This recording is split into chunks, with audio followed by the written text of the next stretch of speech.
Unacheza na kifo shwari. Unacheza na kifo, unajua tumetoka wapi? Unajua tumetoka wapi? Tumeenda mpaka Chimoi.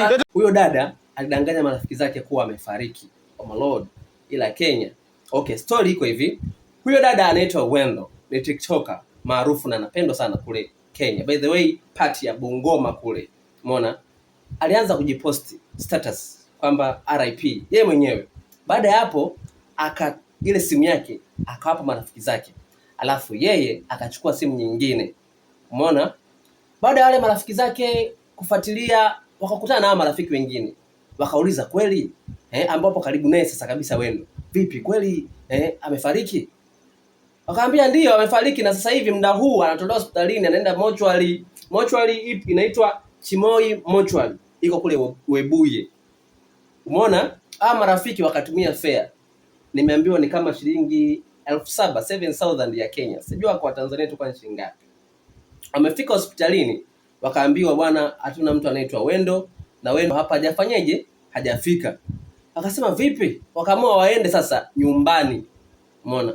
Alipokuwa anaishi Wendo. Ndio amemkuta Wendo amekaa. Yupo na simu nyingine. Kafungua TikTok account nyingine, anafuatilia kile kinachoendelea. Ndio hapo hao marafiki zake akaanza kumpa discipline kidogo, kumchapa. Wakamuuliza shida nini? Ndio anasema ni njaa, ana depression. TikTok ianze kulipa watu. TikTok ianze kulipa watu. By the way, depression is real. Kwa hiyo ndio hivyo, maana halisi ya BFF ndio hii sasa, my best friend. Wakamtoa, wakampeleka shopping, wakamfanyia shopping nzuri, akasema anachokitaka. Sasa hivi Wendo yuko poa, yuko fit mazee. Tuwe na urafiki kama huu, lakini kama una depression, speak it out. Sema kwa watu. Sema kile kinacho, usilinde blind wakati una shida. Oh my lord.